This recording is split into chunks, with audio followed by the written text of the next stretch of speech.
again Ali Mivle, coming to us live from Fort Portal. We're now moving on to speak about the plight of teachers. We know that with the COVID-19 period, the schools had to be stopped, but later they were opened for the finalists to get back to school. But we wondered this morning what exactly is happening with the teachers that are back to school. How safe do they feel, and what are some of the challenges that they're facing now, and how best can we address them moving forward? And this is why this morning we speak to Mr. Mutesasira Kaganizo, who is the President General of Uganda Liberal Teachers Union, on the plight of teachers and so much more. Welcome to Morning at NTV. Thank you. Well, teachers are back to school, back to action, but even to take you back, when the COVID-19 hit, some teachers had to, step aside, and some engaged in different activities. And later, some of them were called back to get back to action of teaching and the like. What is the current situation back in schools, and how safe do they feel, considering they have a pandemic they have to protect themselves from? Yeah, thank you so much. I think the teachers are back. A few teachers actually back to school. As the situation is now, most of the teachers are still home. And of course, we are still under the effects of the pandemic. Yes. And of course, the serious effects as far as work is concerned. A few teachers go to school, attend to candidate classes and finalists, but the majority of the teachers are still at home. So that's the situation. However, now as teachers and as a union, we are also observing very, very carefully to see how the situation is for those teachers who have actually gone to school. Now the situation is, we even mentioned it here some time back, that the schools are likely to open. A few teachers may go to school. Standard operating procedures are put in place, but our major concern has been, are those procedures being observed in the schools when they open? Are our teachers protected from COVID-19? Are the children helped observe the standard operating procedures as put down by the Minister of Health? So those are some of the questions we are facing right now. And as we talk, there has been a release from the Minister of Health. The Junior Minister of Health, Primary Health Care, has mentioned that COVID-19 is becoming a serious case in some schools. Yes. We are getting cases where students are diagnosed with COVID-19 in institutions, in schools. And what does that one translate to? It shows some of the standard operating procedures are not seriously observed. I want to compare a situation where you look at the Ministry of, you look at for example, the police, look at these security people. They are always out at work. But what are they doing? They are observing the standard operating procedures. And this sends a very serious caution to the schools. In some schools, the children go to school, even candidates, but they forget about masks. You find that masks are hung somewhere. Masks are just like playing gadgets. So I think that teachers, we have a lot of work to do to ensure that those procedures are observed. And it becomes very serious if the schools, if one child is COVID positive. That means it can quickly spread to the whole school. Yes. And it doesn't stop at the school. It goes to the parents. It goes to the community. So I think that's a very serious issue we have to handle. But however, we are looking at the teachers also. Are the teachers safe in themselves? No. Would you say they are safe? The children, if the children are affected. The teachers themselves.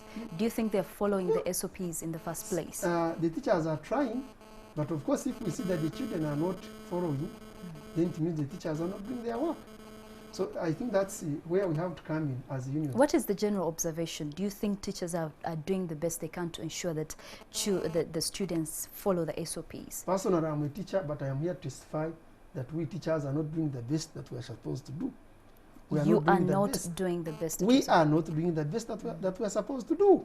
And I even mentioned it here that now that COVID has become a community issue, teachers are not involved in the campaign against COVID-19. And it also goes to the bureaucrats in the ministry.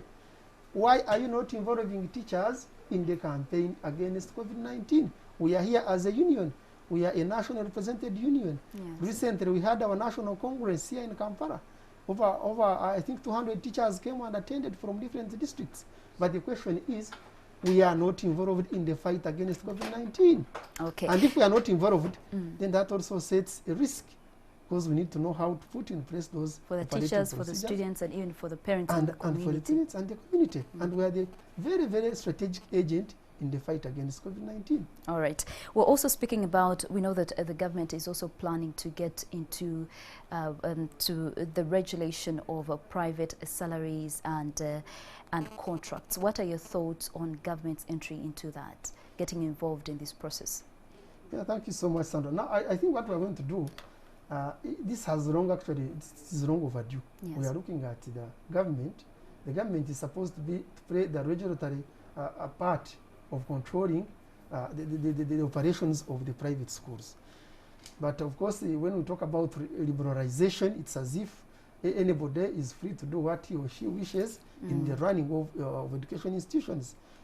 Many people have set up schools, they have set up education institutions, they are earning profits from those institutions. And actually, when you look at the statistics, you'll find that investment in education is almost taking center stage on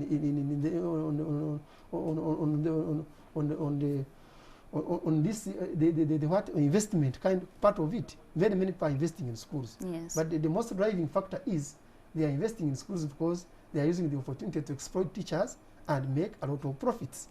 Now, as unions, we are coming in, but we don't have the strongest muscle that we can actually exert to ensure that these schools are well controlled, the teachers are well paid, there is welfare for the workers. Now, if government comes in and says we want to regulate salaries to the teachers, I think this is something that we can actually welcome, because do you feel it's going to address some of the issues that the private it is going to address, because most teachers are working without contracts in private schools. They are working without a basic... So it will do away with the exploitation of these teachers as well? Yeah, exploitation of teachers, because they will have contracts, yes. they will have a minimum wage.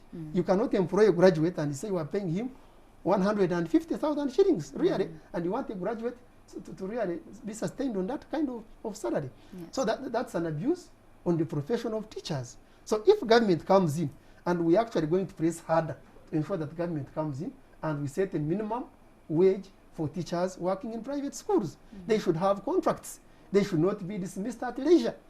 Just because somebody has a lot of accumulated, because now with COVID-19, there are accumulated arrears in these private schools, because most of them still remain locked. Now, some of the teachers have been laid off systematically because they say, oh, now we are not operating and so on and so forth, you just stay home. Now, the scenario is going to happen that these teachers never had contracts even when they were employed before COVID-19. Now, when the situation tries to normalize and schools reopen, they will say, we are employing new teachers. And these teachers have no contracts to refer to come back to their jobs. So that will bring in a lot of legal challenges and legal tasks on the side of the teachers, and these teachers are not defended. What are some of the challenges that you oversee with the government coming in to regulate the private sector? Of course, the challenges are most teachers? of the proprietors of these schools will have to complain. They will say, you are setting salaries high, we are not going to make profits, or operation costs are high, and so on and so forth. But now the question is, if you don't have the quality of the workers that you deserve as a school, what kind of quality service are you going to deliver?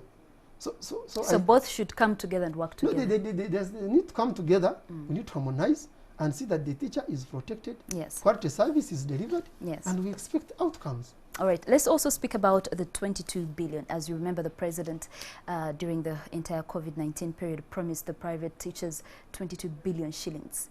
Has that money been received? Yeah, that money came through Ministry of Finance, and it went through Microfinance Support Center, and I think it was later transferred to the Ministry of Education and Sports. And I imagine that's where that money is now. But now we have a lot of challenges on how that money can actually be accessed by teachers. The biggest question is, I think there are some technocrats who are very much interested in keeping that money as a pool, where of course individuals can benefit from time to time. But as it's now a challenge, and I think involvement of organized teachers has also been limited on how that money can be used, because unions are not invited to come and speak on that money. Teachers have their own associations which are set up for purposes of the welfare of the teachers. And this money is a relief fund. It's a relief fund to the teachers, and if it doesn't serve that purpose, then it means the purpose for which it was meant is not served. It's not served. So now the question is, Some technocrats are saying that this money should actually go to a loan scheme.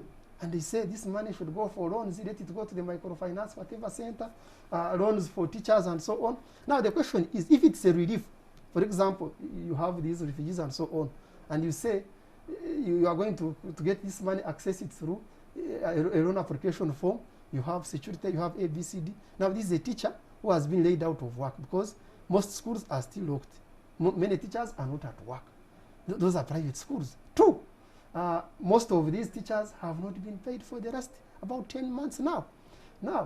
And then the job security is not there. And you want this teacher to go and borrow money for survival without any security, without job, without earning.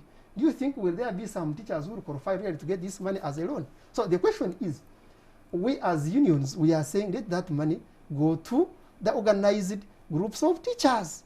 These groups were set down, and even it is in law. It is established by law that these organizations are put there by members for the welfare of their members. So if this money goes there, I think the aspect of the relief will come in. Let the ministry and other technocrats observe and supervise how this money is used, so that it goes to help to buy maybe a kilogram of sugar, maybe a kilogram of posho, maybe help pay rent for those teachers who have gone out of, who have been pushed out of their houses. You cannot expect such a teacher who is such a vulnerable in such a situation to go and contract a loan to access that money. So in other words, they are saying the money is there, but it is inaccessible for the teachers. So for us as unions, we are saying let the money go to organize it, groups of teachers, and let the government or whoever is concerned monitor how that money is used, so that the teacher who has lost out on a job, who has not been paid for the last 10 months, can get something to live on as we prepare to be really very relevant to control COVID-19 in schools and ensure that the schools are open. By the way, if we are not very, very careful as teachers and we do our role and ensure that COVID-19 is controlled in schools, if the rate of infection continues going high, it means we are likely to face another lockdown. And that means many teachers will lose out on jobs. And that means we shall remain as a vulnerable group. So what we can do, let us observe the standard operating procedures, let the schools open, and let the teachers be assisted so that the system can run again. All right. Thank you so much, Mr. Mutesasira Kaganizo, for joining us. He is the President General of Uganda Liberal Teachers Union, speaking to us about the plight of children, of the teachers, from the COVID-19 to the salaries and from the role that they can play in addressing the pandemic. Well, thank you so much for joining us once again. Well, as we come to the end of this morning show, this Wednesday morning, we take you back to our read on just to look at your responses that you gave. Remember, it was all about only one color but not one size. Stuck at the bottom, yet easily flies. Present in sun but not in rain. It does no harm and feeling no pain. So we asked you, what is it? And looking at some of your thoughts, I see Antoine who says it is a beautiful day. It is the clouds. I also see dust. I see Nehemiah, who got it right actually, and said it is a shadow. Andrews, you got it right, it's a shadow. And Toto, you say it is the clouds. No, that is not right. Saint, you say it is a shadow. So the answer is a shadow.